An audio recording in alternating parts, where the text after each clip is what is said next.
Hi, I am Sophia. Welcome to True Payback, where story hits different. Hit subscribe. Let's dive in. The text arrived at 11:58 p.m. on a Tuesday. I was still at my desk when my phone lit up. I'd been reviewing Q3 projections for a logistics contract my firm had just secured, a $3.2 million government deal that had taken 11 months to close. I was tired in the good way. The kind of tired that comes after you've built something real. Then my phone buzzed. "Dad, I disown you. You are dead to this family. Don't call your mother. Don't call your sister. Talk to my lawyer if you have anything to say. You are no longer my daughter." I read it once. Then I read it again. I set the phone face down on my desk and sat with it for about 30 seconds. Then I picked it back up, opened the message and typed one word. "Me okay." I sent it. Then I opened my banking app. For 6 years, since the month I landed my first real consulting contract at 24, I had been quietly, consistently and completely anonymously funding my family's life. Not because they asked. Not because they knew. Because I loved them and because for a long time I believed that love meant absorbing the weight of people who couldn't carry their own. I had been wrong about that. It had taken 6 years and one midnight text to finally understand it. I scrolled through my scheduled transfers. $2,800 per month to the mortgage servicer on my parents' house on Clearwater Drive.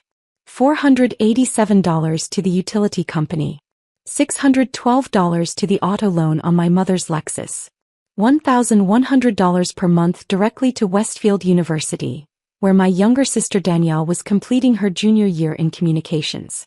There was also a $300 monthly transfer to a grocery delivery service I'd set up under my mother's name 3 years ago when her back problems made shopping difficult, and a $150 monthly transfer to a lawn care company because my father had developed knee problems and couldn't manage the yard.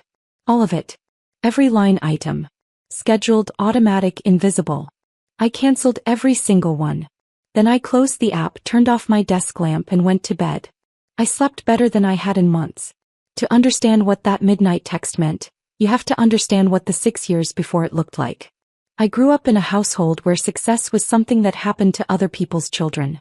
My father, Gerald, worked for 22 years as a mid-level operations manager at a regional manufacturing company. He was competent, steady, and deeply convinced that the world operated on a fixed hierarchy, and that our family existed somewhere in the lower middle of it. Not poor. Not rich. Comfortable enough to be proud, not successful enough to be generous. My mother, Patricia, taught elementary school part-time and spent the rest of her energy managing the social architecture of our extended family, who was invited to what, who had said what at whose birthday party, whose children were doing well and whose were an embarrassment. She was gifted at it. She kept detailed mental tallies of every slight and every favor, and she never, ever let a debt go uncollected. My sister Danielle was 4 years younger than me and had been, from birth, the family's designated golden child. She was prettier by conventional standards, more socially fluent, and far more willing to perform the version of herself that our parents wanted to see. He got the praise. He got the patience. She got the benefit of every doubt. I was the one who asked too many questions. The one who disagreed at dinner. The one who chose a business degree over education, who turned down a stable teaching position to take an unpaid internship at a consulting firm, who moved to a different city at 23 without asking permission. My father called it foolish. My mother called it selfish. My sister said nothing because Danielle had learned early that silence was the cheapest way to stay in everyone's good graces. When the consulting internship turned into a junior analyst position, and the junior analyst position turned into a senior associate role, and the senior associate role turned into a full partnership stake in a boutique federal contracting firm, I said nothing to my family. Not because I was ashamed. Because I had watched very carefully how they treated money and the people who had it, and I understood intuitively that telling them would change things in ways I wasn't ready to manage. So I said nothing. I kept my apartment modest. I drove a 4-year-old Honda. I wore the same rotating wardrobe of business casual pieces that I'd owned since my mid-20s. When I visited home, I brought groceries and cooked dinner and helped my father with paperwork he didn't understand. I was present and I was useful and I was, by every visible measure, doing fine but nothing remarkable. Meanwhile, quietly and systematically I was paying for their lives. It started the month my father was laid off. The manufacturing company restructured. His position was eliminated. He was 53 years old and had no meaningful savings because he had trusted a pension that was reduced to a fraction of what he'd been promised. They had 3 months of expenses in reserve. After that, the mortgage would go into default. I called the mortgage servicer directly. Set up a third-party payment arrangement. Told no one. Then the car payment. Then the utilities when my mother's teaching hours were cut. Then Danielle's tuition when she got into Westfield, and my parents sat at the kitchen table staring at the financial aid gap like it was a wall. I filled in every gap.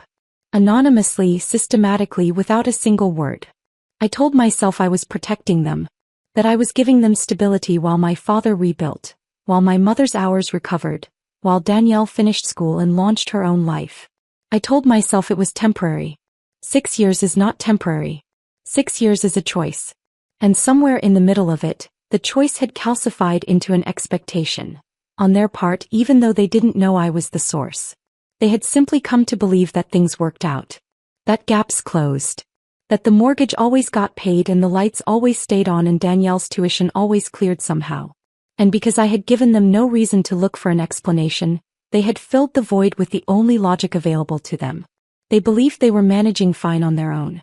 By the time my father sent that text, my firm, Hargrove Federal Solutions, had secured 14 government contracts over 5 years totaling just under $19 million in cumulative revenue. I held a 34% partnership stake. We had a team of 22 full-time employees and 3 federal security clearances. Our largest active contract, the one I'd been reviewing that Tuesday night, was a $3.2 million logistics optimization project for a regional Department of Transportation hub. I had a personal net worth, conservatively valued, of approximately $2.3 million. Liquid assets of $840,000. A real estate portfolio consisting of 2 rental properties in secondary markets generating $4,100 per month in passive income. None of my family knew any of this. What they knew was that I worked in consulting, which my father had long ago filed under the category of not a real job. And that I lived alone in a city 2 hours away and came home 4 or 5 times a year with groceries and a quiet disposition. My father had said at various points over the years that I was drifting, that I was wasting my potential, that I should settle down and find stability. My mother had, on at least 3 separate occasions, suggested I consider moving back home so I could stop spending money on rent I can't really afford. My sister had once asked, in a tone that was almost kind, whether I needed help finding a more stable career path. I had smiled through all of it. I had nodded. I had said things like, "I appreciate the concern," and "I'm doing okay," and "things are going well enough." I had documentation of all of it, not because I planned to use it but because I am, professionally, a person who documents everything. Meeting notes. Emails. Text threads going back 4 years.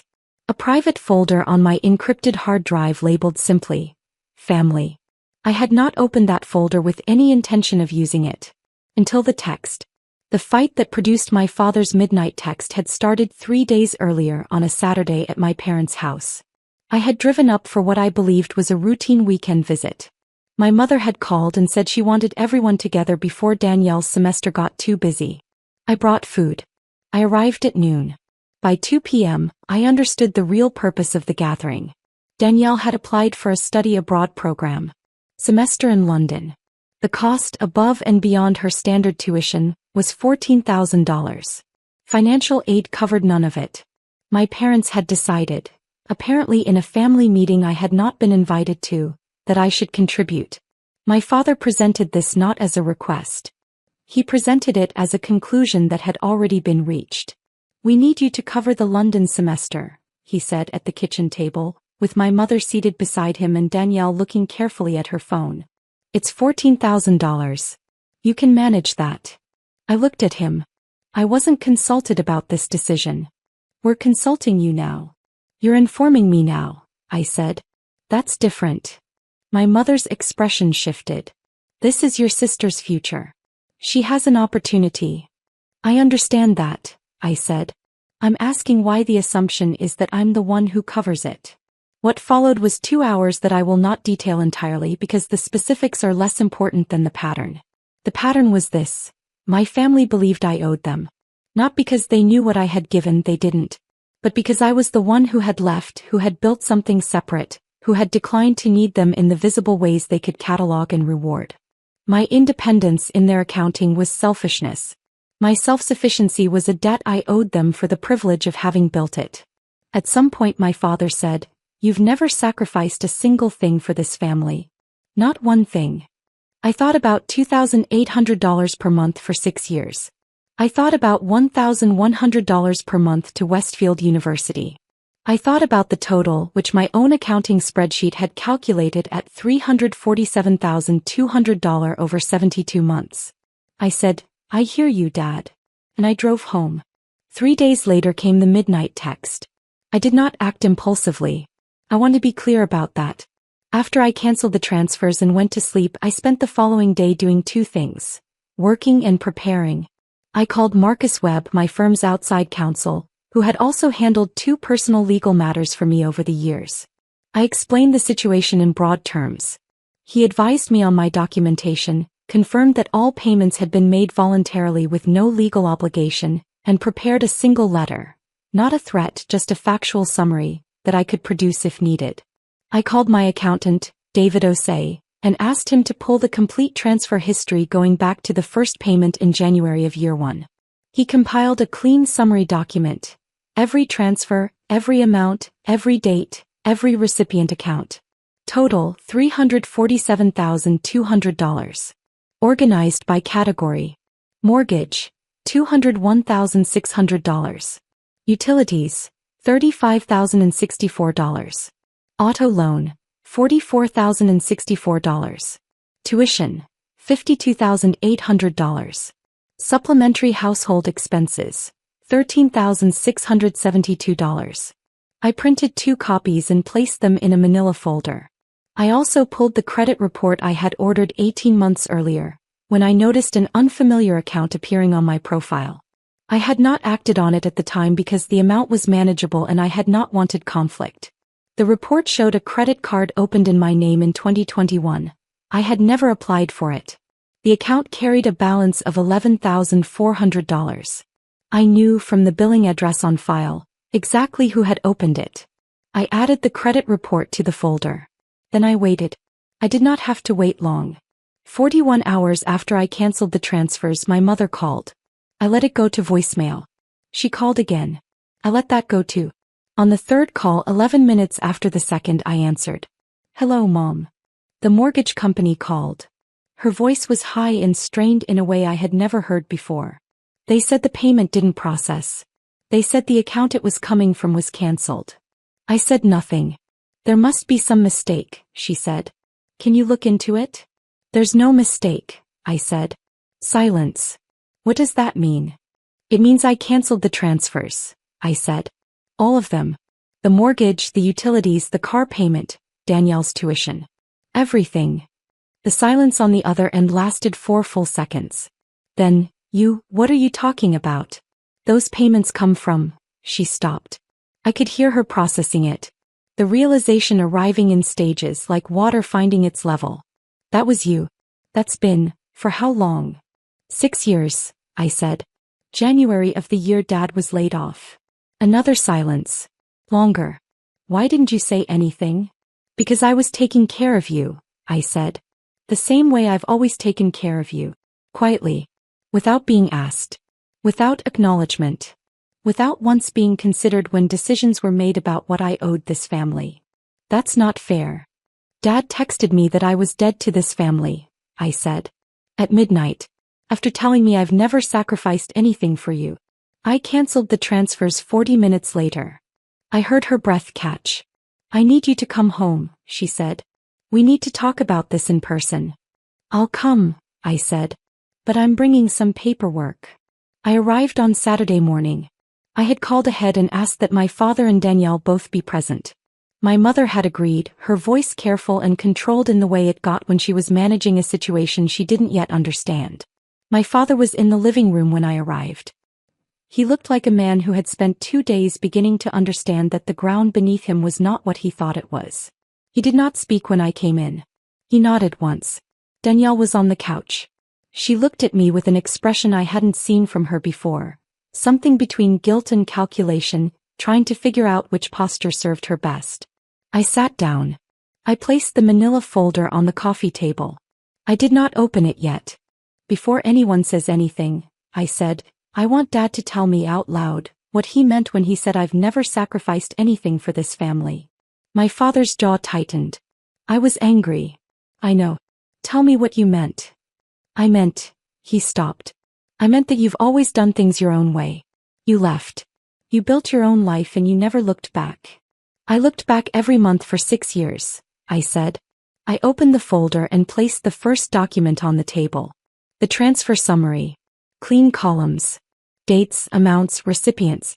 This is every payment I have made to support this household since January 6 years ago, I said. The mortgage servicer on this house has been receiving $2,800 per month from my personal account since the month after Dad lost his job. The utility account has received $487 per month. The auto loan on Mom's Lexus has received $612 per month. Danielle's tuition at Westfield, $1,100 per month, every month for 3 years. I slid the document toward my father. He looked at it. He didn't pick it up.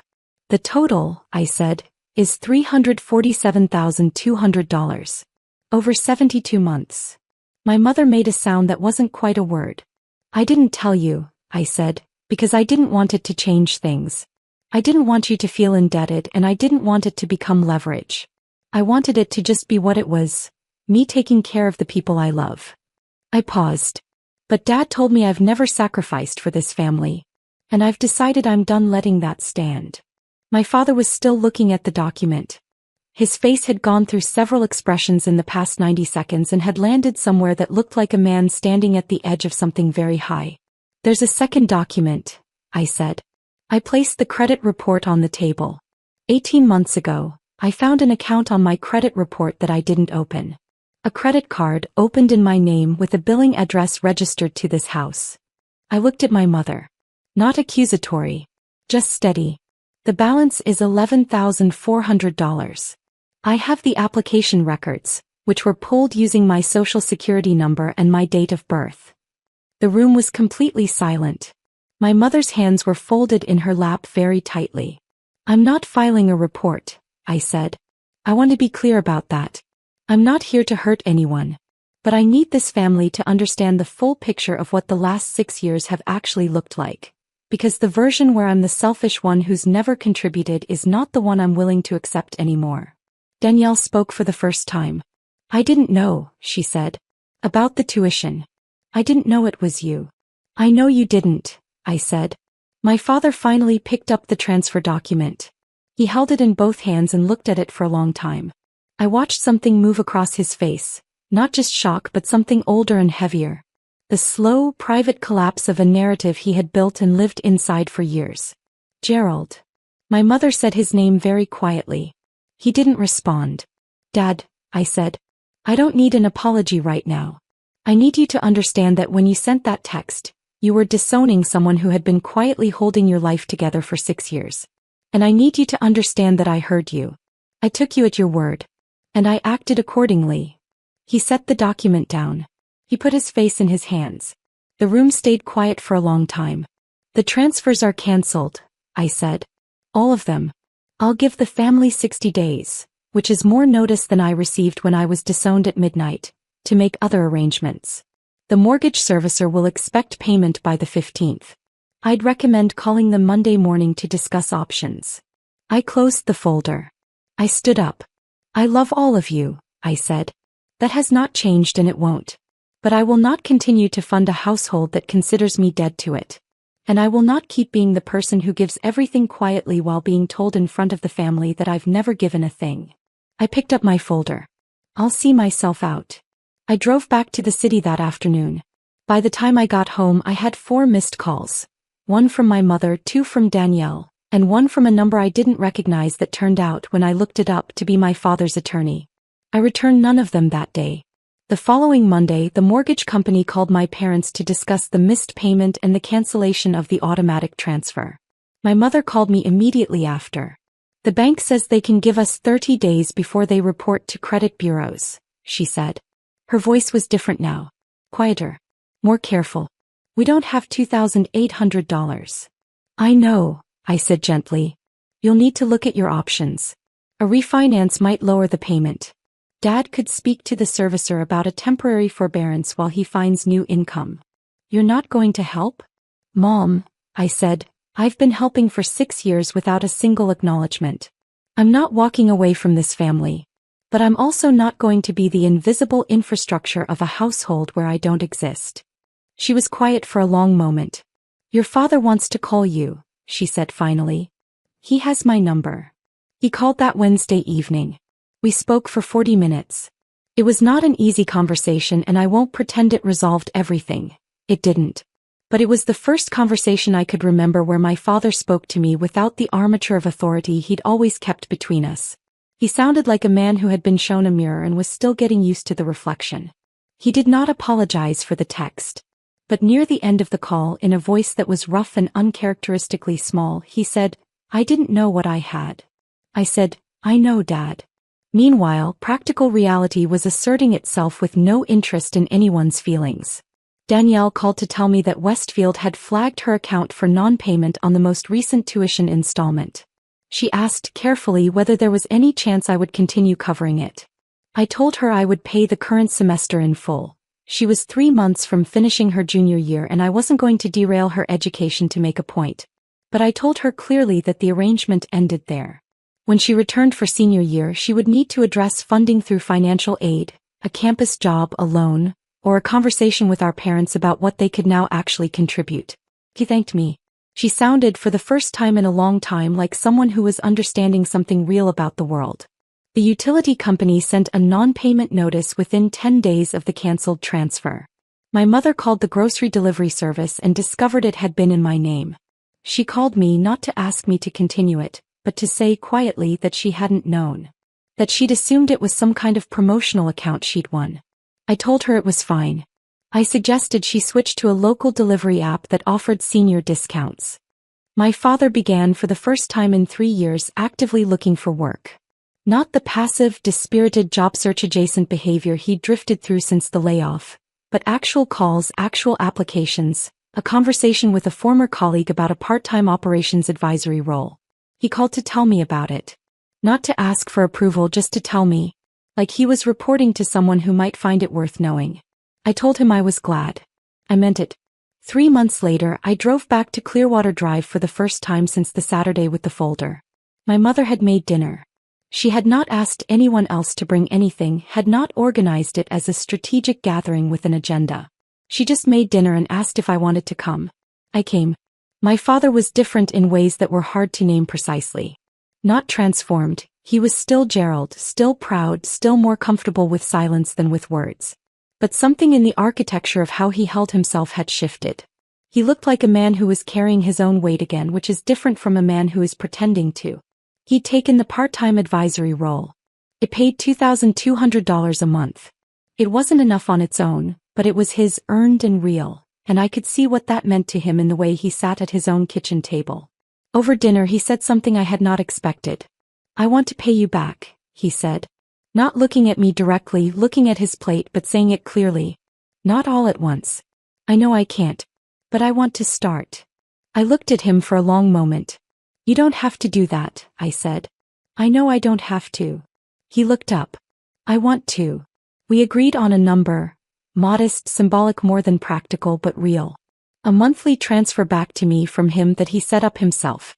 He showed me the confirmation on his phone like a kid showing a parent a report card. I told him it was good. He nodded and went back to his food. My mother had not mentioned the credit card account since the Saturday of the folder. I had not raised it again. The balance had, without discussion, been paid off. I saw the account close on my credit report 2 months after our meeting. I didn't ask how. I didn't need to know. Danielle came home for a weekend visit while I was there. She'd secured a part-time job on campus and applied for a merit scholarship she'd previously never bothered with. She told me about it at the kitchen table with a kind of no-nonsense directness that suited her better than the careful, performance-ready daughter she'd always played. I told her I was proud of her. She said bluntly that she should have figured this out sooner. I told her most people figure things out when they have to. We did the dishes together afterward. He washed, I dried. We talked about her plans after graduation. She had ideas, real ones that she'd clearly been sitting with for a while but hadn't felt safe to say in a family where grand plans were dangerous territory. I told her to say them out loud. That the only way to test an idea was to let it out of your head. She talked for 40 minutes. It was the longest real conversation we'd had in our adult lives. I drove home that evening with the windows down even though it was cold. I wasn't thinking about the $347,200. I wasn't thinking about the text or the midnight or the word I'd typed back. That had started all of it. I was thinking about my father setting up a bank transfer on his phone and showing me the confirmation. About my sister washing dishes and talking about her future like it was something that belonged to her. About the fact that sometimes love has to have edges before it can be received as love. That sometimes the most generous thing you can do for someone is stop absorbing the consequences of their assumptions. I had not done this to punish them. I had done it because my father told me I was dead to him, and I decided, for the first time in 6 years, to take him at his word long enough that he could discover he was wrong. He was wrong. We all survived it. And for the first time in a very long time, everything we had, all of us together, was built on something true.